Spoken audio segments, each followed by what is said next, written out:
नमस्कार, मैं अमित गोदियाल और आप देख रहे हैं उत्तराखंड हलचल। और आज फिर से जो उत्तराखंड बेरोजगार संघ है वो सड़कों पर उतरा हुआ है। हमारे पीछे आप देख सकते हैं जो युवा हैं फिर से एक बार सड़कों पर उतरने के लिए मजबूर हैं और फिर से मांगे वही हैं जो अब तक रहती हुई आई हैं और लंबा इंतजार हो चुका है युवाओं को।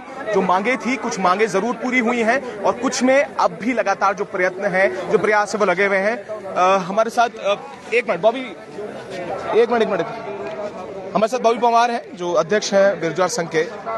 बॉबी भाई, सीधे मैं आज एक बहुत महत्वपूर्ण भर्ती से बात करूंगा क्योंकि उन लोगों का लगातार ये मैसेज मेरे पास आए थे कि बॉबी पवार ने सब भर्तियों पे बात की, पर एक भर्ती ऐसी थी जिसके बारे में शायद बहुत कम बात हुई। वो हुई डिस्ट्रिक्ट कोऑपरेटिव बैंक की जो भर्तियां हुई। मैं इसलिए कह रहा हूं कि मंत्री जी ने एक बयान दिया है कि 44 भर्तियां निरस्त कर दी गई हैं और कमाल की बात यह है कि मंत्री जी जो बयान देते हैं उसमें जो 44 लोग हैं आज भी वेतन ले रहे हैं और वो ना जाने कौन सी भर्ती निरस्त करने की बात करते हैं। पर ये एक बड़ी बात कही है क्योंकि जो वहां के कर्मचारी थे उन्होंने लगातार बात कही कि बेरोजगार संघ लगातार कई भर्तियों पे बात उठाता है, पर कोऑपरेटिव सोसाइटी की जो मामला था वो कहीं ना कहीं ठंडे बस्ते में सच में गया है। इस पे क्या कहेंगे? देखिए, हमारी प्राथमिक मांग है सीबीआई जांच हो। बिल्कुल। और हमारा साफ तौर पर यह लिखा होता है कि जिन भी भर्ती परीक्षाओं में जो भर्ती परीक्षाएं धांधली की भेंट चढ़ी है, कोऑपरेटिव हो, पुलिस हो, दूसरी भर्तियां हो, कोई भी हो, तीसरी भर्ती हो, हम तो सीधे लिखते हैं कि धांधली की भेंट चढ़ी हुई भर्तियों की सीबीआई जांच हो। जिन अधिकारियों की संलिप्तता उसमें पाई जाती है उनको सलाखों के पीछे भेजा जाए। जिन सफेद पोशों की संलिप्तता उनमें पाई जाती है उनको सलाखों के पीछे बैठिए। और आज 400 दिन होने वाले हैं, इसी मांग को लेकर तो बैठे हैं। अब जितनी भर्तियों में धांधली हुई है, हो सकता है हम उतनी बार उन भर्तियों का जिक्र न कर पाए, सभी का व्यक्तिगत नाम न ले पाए, पर हम जरूर ये कहते हैं कि धांधली की भेंट चढ़ी जितनी भी भर्तियां हैं उनकी सीबीआई जांच होनी चाहिए। और पारदर्शी तरीके से सीबीआई जांच जब होगी तो कई सफेद पोश और कई बड़े अधिकारी जेलों के सलाखों के पीछे होंगे। अच्छा बॉय भाई, ये जो संघर्ष रहा इसमें कितनी मांगे जो हैं जो आपने बनाई थी कितनी पूरी हुई हैं और अभी कितनी बाकी हैं? क्योंकि दो पहलू हैं इस चीज के। सीबीआई जो सबसे मुख्य है वो तो उस पे तो अभी कोई जवाब भी नहीं है, ना सरकार चाहती है, ऐसा नजर आता है। पर उस समय से जो इस 400 यात्रा रही उसमें क्या निकल कर आया कि कितना प्रभावशाली रहा बेरोजगार संघ, कितने प्रभावशाली रहे सोशल मीडिया, कितने प्रभावशाली रहे युवा? ये बड़ा प्रश्न है क्योंकि जब तक कोई अचीवमेंट नहीं होती तो शायद दुनिया ये कहने लगती है कि इनका काम विरोध करना है। वो पहले भी मैं जानना चाहता हूँ आप लोगों से। देखिए, हमारा काम विरोध करना है। विरोध करना गलत नीतियों का विरोध करना है। बिल्कुल। हमने कभी भी कोई ऐसा विरोध नहीं किया है कि सरकार ने कोई अच्छा काम करा होगा हम उसका विरोध करेंगे। सरकार ने जब जब गलत किया है, सिस्टम ने जब जब गलत किया, हमने उसका विरोध किया है। और आप बात कर रहे हैं कि कितना सफल रहा है, कितना क्या है, तो आप देख रहे हैं कि 4-5 सालों से जब संघर्ष चल रहा है तब से विज्ञापनों को निकालने से लेकर परीक्षा परिणामों को निकालने से लेकर परीक्षाओं में पारदर्शिता बनाने को लेकर तमाम प्रकार के जो आंदोलन हुए हैं, तमाम प्रकार की जो चीजें हुए हैं, भ्रष्टाचार पर अंकुश लगाने को लेकर जो सारी चीजें हमारे लोगों ने संगठित होकर लड़ी है, कहीं न कहीं काफी हद तक सफलता उसमें मिली है। परंतु सरकार इतनी सुसुप्त अवस्था में है कि सरकार मांगों को आसानी से मानना ही नहीं चाहती। सरकार जब चुनाव आते हैं तब कुछ मांगों पर अमल करके उन्हें मानती है, केवल और केवल वोट बैंक के लिए। तो हम ये चाहते हैं कि आज भी हम सरकार से ये मांग करते हैं और सरकार से ये भी कहते हैं कि जिस प्रकार से युवाओं को भ्रमित करने के लिए फर्जी नियुक्ति पत्र जो दिए गए हैं उसका पुरजोर विरोध करते हैं। आप अगर नियुक्ति पत्र सही तरीके से देंगे जिसमें लिखा होगा कि फलाने व्यक्ति को इस विभाग में तैनात किया जाता है और इस तिथि को, इस बार को आप इस पर जाकर ज्वाइन करिए, वो हम नियुक्ति पत्र मानेंगे। ऐसा कुछ नहीं है कि 4 पन्ने आपने दे दिया, लिखा कि आपका इस विभाग में चयन हुआ और शुभकामनाएं। अरे शुभकामनाएं उनको तब मिल गई है जब उन्होंने मेहनत करी है और जब उनका फाइनल सिलेक्शन में हुआ है। तो मैं ये कहना चाहता हूँ कि ना तो विपक्ष ने फर्जी नियुक्तियों को लेकर आवाज उठाई है, ना कोई और लोगों ने फर्जी नियुक्तियों को लेकर आवाज उठाई है, ना मीडिया ने धामी जी से जाकर पूछा है कि ये नियुक्तियां तो दे रहे हो, क्या ये फर्जी नियुक्तियां असली नियुक्तियां हैं? पर हम खुल के और सीना चौड़ा करके ये बोलते हैं कि भाजपा के या सरकार के कोई भी प्रवक्ता हमारे सामने टीवी डिबेट में आए, उनके विधायक मंत्री आए, खुद मुख्यमंत्री जी आए, हम जवाब देंगे कि फर्जी नियुक्ति क्या होती है और असली नियुक्ति क्या होती है। भाई एक बड़ा एक ऑडियो वायरल हो रही है नर्सिंग भर्ती को लेकर, उसमें कई चीजें आ रही हैं। उसमें ये भी हो रही है कि पैसों की लेन देन को लेकर नर्सिंग भर्ती में अब फिर से एक बार डाउट आ रहा है। दुर्गम सुगम को लेकर, ट्रांसफर को लेकर भी बड़ी घोटालेबाजी निकल कर आ रही है। सवाल यह है, इससे पहले भी कुछ ऐसा हुआ था, पर ना तो जांच हो पाई, जैसे आप कह रहे हैं कि आपका मकसद यही है कि जांच हो पाए, बस सवाल यही है कि बार बार एक विभाग, जैसे स्वास्थ्य विभाग में आपने तो कई भर्तियां आपने उस समय भी देखा कि किस चिकित्सा परिषद या चिकित्सा, जब हम यूकेएमएसबी गए थे वहां पर भी किस तरीके से हालात थे। क्या कहेंगे स्वास्थ्य विभाग के जो हालात है, नर्सिंग भर्ती भी फिर से अब वो ऑडियो वायरल होने के बाद फिर से कटघरे में खड़ी होती है, उस पर क्या कहना है आपका? देखिए, मैं ये कहना चाहता हूं कि जिस प्रकार से जो धांधली का प्रकरण है, बृहद मात्रा में बड़े रूप में हमारे मंत्रियों के द्वारा, मुख्यमंत्रियों के द्वारा किया जा रहा है। इन लोगों ने इन पैसों का, जो चुनाव में जो पैसे लगते हैं, उनका ये जरिया बना दिया है। वो चाहे ट्रांसफर के माध्यम से लाखों रुपए ले रहे हो या नियुक्तियों के लिए जो लाखों रुपए दे रहे हैं, वो इसका सीधा सीधा ये जीता जागता उदाहरण है। जब ऑडियो वायरल हो रहे हैं, आप उन ऑडियो की जांच नहीं करवाओगे, जब कुछ और चीजें स्क्रीनशॉट वायरल हो रहे हैं, आप उन स्क्रीनशॉटों की जांच नहीं करवाओगे तो पता कैसे चलेगा? इसीलिए हम कह रहे हैं कि सीबीआई जब आएगी, सीबीआई जब जांच करेगी, तो मुझे लगता है कि कहीं ना कहीं एक पारदर्शी सिस्टम देने में हम उत्तराखंड बेरोजगार संघ और पूरे प्रदेश के युवा जो संगठित होकर लड़ रहे हैं, वो प्रदेश में आने वाले पीढ़ी के लिए एक पारदर्शी सिस्टम लागू कर पाएंगे। नहीं तो जिस प्रकार की चीजें चल रही है, सरकार से मांगे की जा रही है, उनसे कुछ डिमांड की जा रही है, उनको अनसुना किया जा रहा है, अपने लोगों को बचाने में लगे हुए हैं। उनके लोग जो भर्ती घोटालों में फंस रहे हैं, उन लोगों को बचाने में लगे हुए हैं। ऐसे कैसे हो जाएगा? तो हम ये चाहते हैं कि जितनी भी भर्तियों में धांधली हुई थी या जिन भर्तियों में धांधली की जो भेंट भर्तियां चढ़ी थी, उनकी सीबीआई जांच भी होना जरूरी है और निरंतर वार्षिक कैलेंडर जारी होकर समयबद्ध तरीके से 4 से 5 महीने के अंदर पूरी जो भर्ती प्रक्रिया है वो कंप्लीट हो। इस तरीके से पूरी भर्ती जो प्रक्रिया है वो पूरे साल भर चलती रहे। पवार साहब, राजनीति की और भी मैं आपको ले जाना चाहूंगा। अब लगातार ये बात तो आपने टिहरी लोकसभा से कर ही दी है, घोषणा हो चुकी है, पर एक आरोप, मैं इसे नहीं कहूंगा, पर एक चर्चाएं हैं लोगों की। उनका कहना यह है कि बॉबी पवार केवल जौनसार क्षेत्र में अभी एक्टिव नजर आते हैं, अपनी खतों में बैठक करते हुए, अपनी खतों में समर्थक आपके जो लोग हैं, जो आपसे सपोर्ट करते हैं, आपका प्यार करते हैं, वहां पर तक सीमित अभी नजर आते हैं। क्योंकि टिहरी लोकसभा देखें तो 14 विधानसभाएं इसके अंदर आती हैं, तो वहां पर ये लगता है कि चक्राता, विकासनगर, यहां तक सीमित बॉबी पवार हैं अभी।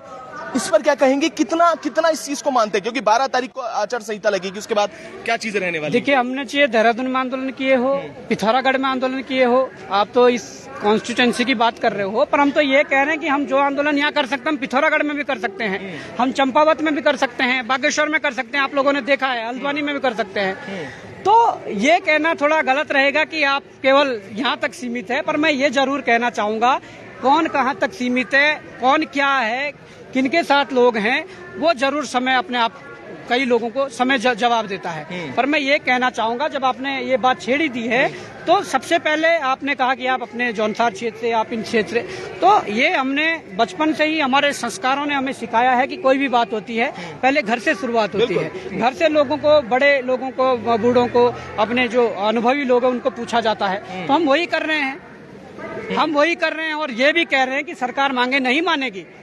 तो सरकार ये सोचती है, मार्केट में ये चल रहा है कि युवा लोकसभा चुनाव का बहिष्कार करेंगे। युवा लोकसभा चुनाव का बहिष्कार नहीं करेगा, युवा केवल इनके प्रत्याशियों का बहिष्कार करेगा और 5 संसदीय क्षेत्रों में इस प्रकार का आंदोलन खड़ा होगा कि सभी युवा इनके प्रत्याशियों के खिलाफ वोट मांगेंगे, इनके प्रत्याशियों को हराने का जो दमखम रखेगा, उन प्रत्याशियों के पक्ष में और इनके प्रत्याशियों के विपक्ष में वोट मांगा जाएगा। यही असली लड़ाई है, अगर ऐसे नहीं मानते हैं। क्योंकि हमने कहा कि अगर सीधे अंगुली से घी नहीं निकलता तो अंगुली टेढ़ी भी करनी पड़ेगी, और करेंगे। लोकतंत्र को बचाने के लिए हम करेंगे। इस प्रकार से देख रहे हैं, चारों तरफ से घेराबंदी कर दी है। चारों तरफ से घेराबंदी का मतलब सीधा सीधा कि लोकतंत्र की हत्या है, लोकतांत्रिक व्यवस्था में लोकतंत्र की गला दबाने की कोशिश है। तो ये तो सही नहीं है। अभी तो हम सड़कों पर आकर आंदोलन भी कर रहे हैं, परंतु हम ये कहना चाहते हैं कि कहीं ऐसा ना हो कि युवा इस प्रकार से आंदोलन करना भी बंद कर दें और भविष्य में आंदोलन न कर पाए। इस प्रकार की भी हिटलरशाही या तानाशाही सामने आ सकती है। विधानसभा सत्र हुआ, कई सवाल उठे, पर जैसा आपने कहा, किसी भी विधायक ने जो ये मामले हैं सीबीआई जांच के लेकर सदन में नहीं गूंज पाए। और ये हमेशा से रहा है कि सदन को लेकर एक चर्चाएं रहती हैं कि इतने दिनों तक चलेगा, वो मात्र 2 से 3 दिन में खत्म कर दिया जाता है। चर्चा नहीं होती। बजट पे भी 1 दिन से पहले जो चर्चाएं होती थी, जो सर्वे किया जाता था, वो भी इस बार नहीं हुआ। तो ये बदलाव जो होते हुए नजर आ रहे हैं, इस पर क्या कहेंगे, क्योंकि बदलाव जो हो रहे हैं कितने सही मानते हैं? आर्थिक स्थिति जो है पहाड़ की पिछड़ती जा रही है, और आपने ये भी एक देखा होगा, ये भी एक बड़ा डेटा सामने आया है कि पहाड़ों के हालात क्या हैं और प्लेन्स के हालात क्या पर। इस पर क्या कहेंगे आप? देखिए, ये संकेत हैं, ये संकेत हैं लोकतांत्रिक व्यवस्था को ध्वस्त करने के। ये वो संकेत है, वो चाहे विधानसभा सत्र की चलने की जो तिथि है उसको लेकर हो, या मीडिया में पाबंदी को लेकर हो, या इस प्रकार से चारों तरफ से घेराबंदी करने को लेकर हो। ये जो सवाल है, ये संकेत हैं कि लोकतांत्रिक व्यवस्था को ध्वस्त किया जा रहा है। एक दिन में एक साथ एक लाइन में ये तो नहीं कहा जाएगा कि आज से लोकतांत्रिक व्यवस्था ध्वस्त की जाती है और खत्म होता है, पर धीरे धीरे करके इस तरीके से ही लोकतांत्रिक व्यवस्था को खत्म किया जाएगा। जिस जगह पर हम आज खुली जगह पर सांस ले रहे हैं, अपने अधिकारों की लड़ाई सड़कों पर लड़ पा रहे हैं, तो कहीं न कहीं ऐसा होगा कि समय बीतने के साथ साथ ये सारे अधिकार हमारे सीमित हो जाएंगे, ये सारे अधिकार हमसे छीन लिए जाएंगे, और वो दिन दूर नहीं है जब इस प्रकार की चीजें देखने को मिल रही है। तो मैं यही कहना चाहूंगा, ये संकेत है लोकतांत्रिक व्यवस्था को ध्वस्त करने के, और प्रदेश की जनता को, देश की जनता को सोच विचार कर इस पर जरूर अपना विचार मंथन करना चाहिए, तभी आगे बढ़ना चाहिए। हाँ, आखिरी सवाल आपसे रहेगा कि ये भी मैं आपको दिखाऊं, 1 मिनट आपको ये डाइट डीएलएड का मामला है। बॉबी भाई, एक सवाल जो सबके मन में अभी है, राजनीति से जुड़ा हुआ है, क्योंकि राजनीति की बात मैं इसलिए कह रहा हूं कि लोकसभा सर पर है। इस पर ये भी बातें चल रही हैं कि कांग्रेस, ये फिर से लगातार एक बात करी जा रही है कि कांग्रेस से बॉबी परमार की बातें चल रही हैं, सीनियर लीडर से बातें हो रही हैं, या ऐसा भी हो सकता है कि कांग्रेस टिकट दे दे बॉबी परमार को। ऐसी कई हवा है, इसमें कितनी सच्चाई है, या इसे एक हवा माने जो मार्केट में चलती है? हो सकता है कि बॉबी परमार कांग्रेस में शामिल हो जाए, हो सकता है कि कोई और दल दे दे, ये बड़ी चर्चाएं हैं, इस पे क्या बोलना चाहेंगे? देखो, मार्केट में चर्चाएं चलते रहती है, पर मैं ये कहना चाहूंगा कि अपने जो वास्तविक मुद्दे हैं, वो मुद्दा रोजगार का हो, भ्रष्टाचार का हो, या तमाम प्रकार और जो मुद्दे जल जंगल जमीन या अपने अधिकारों का हो, जो हमने आज तक मुद्दे उठाए हैं, उन मुद्दों को वास्तविक रूप से, वास्तविक मुद्दों को हमें चुनावी मुद्दे बनाना है, हमारा जो मकसद है। और चुनावी मुद्दे अगर हम बनाएंगे तो जिस दिन आचार संहिता लग जाएगी उस दिन के बाद से हम उन पर सड़कों पर नहीं आ सकते हैं, उन पर भाषण नहीं दे सकते हैं, उन मुद्दों को मंचों से नहीं बोल सकते हैं। तो कहीं न कहीं हमारे लोगों ने रास्ता निकाला है, क्योंकि पिछला चुनाव जब उपचुनाव बागेश्वर में हुआ था तो हम अपनी मांगों को लेकर ही गए थे, पर वहां पर आचार संहिता का उल्लंघन करने की दशा में हम लोगों की गिरफ्तारी हुई और जेल भेजा गया। तो हम ये कहना चाहते हैं कि ऐसा कोई उल्लंघन का मामला सरकार उसको ना बताएं, चुनाव आयोग ना बताएं, इसलिए हमें चुनावी मैदान में जाना पड़ेगा और जाएंगे, और अपने रोजगार, भ्रष्टाचार, इन सभी मुद्दों को, भर्तियों के मुद्दों को, जितने भी मुद्दे हैं, जल जंगल के मुद्दों को सामने रखेंगे, हर एक मंच से रखेंगे। जिस मंच से कांग्रेस का कैंडिडेट अपने मुद्दे को रखेगा, भाजपा का कैंडिडेट अपने मुद्दों को रखेगा, उन्हीं मंचों से हम अपने मुद्दों को रखेंगे। यही हमारी प्राथमिकता है और यही हमारा वहाँ जाने का मकसद है। बिल्कुल। ये डाइट डीएलएड को लेकर थोड़ा सा इधर आ जाइएगा, आखिरी सवाल मेरा है। ये डाइट डीएलएड वाले बड़े परेशान हैं, और सवाल ये है कि पूरे प्रदेश भर में शिक्षा व्यवस्थाओं के जो हालात हैं उसकी तस्वीरें मैंने बार बार सोशल मीडिया पे भी और ट्विटर में जो एक्स है उसमें शेयर की थी। अल्मोड़ा से लेकर शालदे से लेकर अगर मैं बात करूं इन जगहों की या गढ़वाल के दूर क्षेत्रों की, टीचर्स की कमी साफ नजर आती है। उसके बाद भी ये जो डाइट डीएलएड वाले हैं बड़े परेशान नजर आते हैं, और बार बार अभी वहां पर निदेशालय में भी ये लोग बैठे थे, वहां पर भी मांग कर रहे थे। क्या कहेंगे भाई इसको लेकर? देखिए 5 साल का इंतजार हो चुका है, इससे पहले भी हमने एक बड़ा आंदोलन देखा, क्या कहेंगे इसको लेकर? देखिए, साफ तौर पर डाइट डीएलएड वालों की बात करूं तो हम बहुत करीब से जानते हैं, हमारे लोग डाइट डीएलएड कर रहे हैं। इन लोगों के लिए तो छुट्टी का मतलब है संडे, उसके अलावा कोई छुट्टियां नहीं है। उसके अलावा डेली आप जाओ और डेली मेहनत करो 2 साल तक। उसके बाद जो वादे सरकार ने करे थे कि आपका डीएलएड कंप्लीट होने के बाद आपको नौकरी दी जाएगी, तो और इसके बाद दे नहीं रहे हैं, उसके बाद सड़कों पर युवाओं को आना पड़ रहा है। तो मैं तो ये कहूंगा कि सरकार की रोजगार देने की ही मंशा नहीं है। मुख्यमंत्री जी कहते हैं 24,000 पदों पर विज्ञापन जारी होगा, कहाँ है? क्यों ढोल पीटे जा रहे हैं? जो विज्ञप्तियां चल रही है, जो भर्तियां चल रही है, वो भी जब भर्ती घोटाले हुए थे उससे पहले की है, जो निरस्त हुई थी। बिल्कुल। तो हम तो ये कहते हैं कि सरकार को इन सभी का संज्ञान लेकर, काफी दिनों से 5-7 दिनों से ये धरने पर बैठे हैं शिक्षा निदेशालय में, 10 दिनों से वो बैठे हैं। तो क्या ये आपके बच्चे नहीं है? क्या हमारे प्रदेश के बच्चे नहीं है? क्या इन्होंने मेहनत नहीं करी है? क्या इन्होंने अपने भविष्य दांव पर नहीं लगाया है?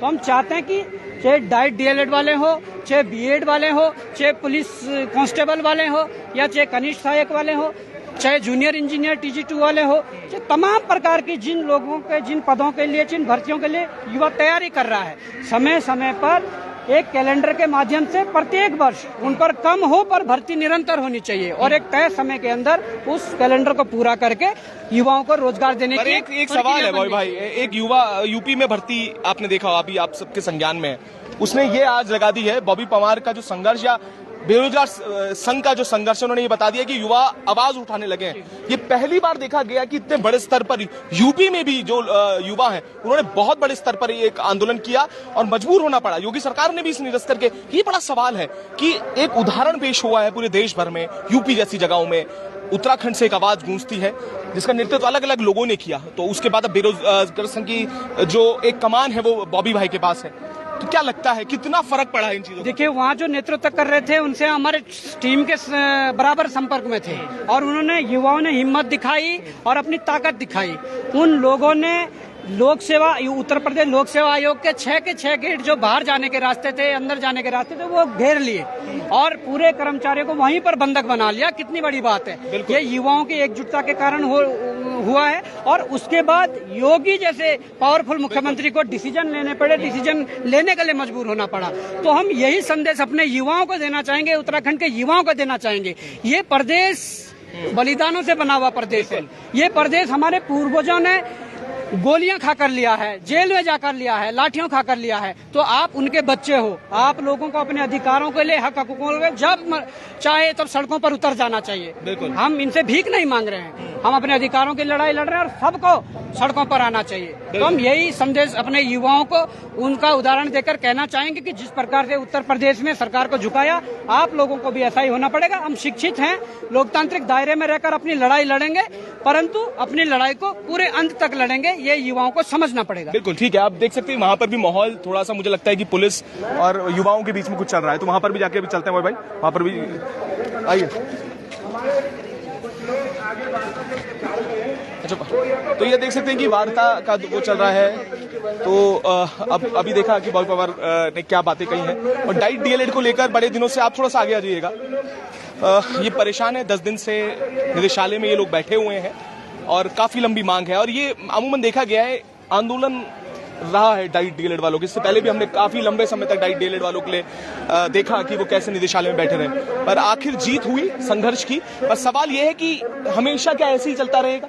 हमेशा क्या डाइट डीएलएड वालों को उतरना पड़ेगा, आंदोलन करना पड़ेगा, उसके बाद नौकरी मिलेगी? सर, ये तो होता ही रहेगा आने, क्योंकि सरकार जो है बिल्कुल ही एक विफल हो चुकी है हमारी समस्याएं सुनने में। हम 2019 में हमारा एंट्रेंस एग्जाम हुआ, 70,000 लोगों में से हम कुल 650 लोग चयनित होकर आए। कोविड महामारी आ गई, 2022 से हमारा प्रशिक्षण स्टार्ट हुआ और 31 दिसंबर 2023 को हमारा प्रशिक्षण समाप्त हुआ। उसके बाद सर बताते हैं कि नियमावली बन रही है, कई टाइम हो गया। 11 अगस्त 2023 को सुप्रीम कोर्ट का डिसीजन हो गया था बीएड को बाहर करने का और तब से नियमावली बन रही है, आज तक नियमावली नहीं बन पाई। शिक्षा मंत्री जी हमें आश्वासन देते हैं, बोले अरे तुम्हारी भर्ती तो आनी है, तुम्हारी भर्ती तो आनी है। सर, कब आनी है? हम 22 फरवरी से प्रारंभिक शिक्षा निदेशालय ननूर खेड़ा में धरने पे बैठे हुए हैं। सर, भूख प्यास से तड़प रहे हैं, रात को ठंड लगती है, रात बारिश में बैठे थे, इधर उधर सर जा रहे थे बारिश की वजह से। क्या करें सर? मुख्यमंत्री को एक पिता मानते हैं हम कि भाई हमारे उत्तराखंड के लीडर हैं, एक पिता स्वरूप है, हमारे संरक्षक हैं। 10 दिन से उनके बच्चे भूख प्यास में, बारिश में, ठंड में बैठे हैं। ऐसा कैसा पिता का दिल हो गया कि वो बच्चों की सुध लेने नहीं आया? चलो पिता खुद ना आ पाए, किसी को भेज तो देता कि बच्चे कैसे हैं। सर, 10 दिन से हम बैठे हैं वहां पे, सरकार का कोई भी प्रतिनिधि हमारे पास नहीं आया। शिक्षा मंत्री जो हमारी विभाग के हैं, हमारे यहाँ डाइटों में शिक्षा मंत्री जी खुद आते थे, कहते थे कि ये डाइट के जो डीएलएड के ट्रेनी है, यही हमारे उत्तराखंड के बच्चों का भविष्य बनाएंगे। कहाँ है सर शिक्षा मंत्री आप? सर, आप आइए, हमें आपकी बहुत जरूरत है, हमें भर्ती कीजिए सर शिक्षा विभाग में। हम बिल्कुल सर प्रशिक्षित, हर तरीके से ट्रेनिंग ले रखी है। उत्तराखंड की भाषा, सेवा, हर तरीके से सर हम तत्पर हैं सर करने के लिए। आप सर हमें नियुक्ति दीजिए सर। तो हम बहुत परेशान हो चुके हैं सर। आपने बात कही कि आपको जरूरत है और शिक्षा विभाग को भी आपकी जरूरत है। सबसे बड़े सवाल ये है जी सर, जरूरत शिक्षा विभाग को इसलिए है कि कमी, अगर हम सर्वे करते हैं तो स्कूलों में आपने भी देखा होगा, आपके सारे बिल्कुल कमी है। और रोज एक खबर आती है कि एक स्कूल में, मैं अल्मोड़ा का इसलिए उदाहरण दे रहा था कि वहां पर आज तक 2 टीचर या 3 टीचर हैं, संख्या ठीक है वहां पे। सवाल ये है कि वहां पर कोई सुनने वाला नहीं, और आप जैसे टीचर्स जो प्रशिक्षित हैं, डीएलएड वाले हैं, उन जिन्हें होना चाहिए था, वो वहां पर मौजूद नहीं है। जी सर, तो ये सरकार की सर नाकामयाबी है कि सर स्कूलों में होगा कौन सर? हम तो यहाँ पे सड़कों पर बैठे हुए हैं। हमें सर, हमारी जगह ये सड़क नहीं है, हमारी जगह धरना स्थल नहीं है, हमारी जगह सर विद्यालय ही है। सर उत्तराखंड, ये सर बॉबी पवार जी ने भी कहा कि उत्तराखंड सर बहुत बलिदानों से लिया गया है। सर एक और शिक्षा मंत्री जी कहते हैं कि हम पहाड़ का पानी, पहाड़ की जवानी कहीं और नहीं जाने देंगे। सर आप खुद कह रहे हो कि उत्तराखंड में हमारे लिए नौकरी नहीं है। अब आप यही तो दर्शाना चाह रहे हो सर, हम कहाँ जाएं सर? कैसे रुकेगा पहाड़ का पानी और पहाड़ की जवानी पहाड़ में? ऐसे तो सर पलायन होगा ही सर। ये बड़ा सवाल है, ना पानी रोक पाए हैं, ना जवानी रोक पाएंगे अगर ऐसी चलता रहा हालात। तो ये पीड़ा है इन टीचर्स की, जो भविष्य के टीचर्स होंगे, शिक्षक होंगे। और सच में जो विद्यालयों में कमी है वो साफ दिखती है, स्वास्थ्य सेवाओं में जो कमी है वो साफ दिखती है, पर सब कुछ अच्छा है ऐसा नेताजी अखबारों में देते हुए नजर आते हैं। पर हमारा काम है आपको सच दिखाना, वो सच हम आपको दिखा रहे हैं, जो पीड़ा युवाओं की है उसको दिखा रहे हैं। तो ऐसे ही हम आपको अपडेट करते रहेंगे, तब तक के लिए ऐसे जुड़े रहिएगा और देखते रहिएगा उत्तराखंड हलचल।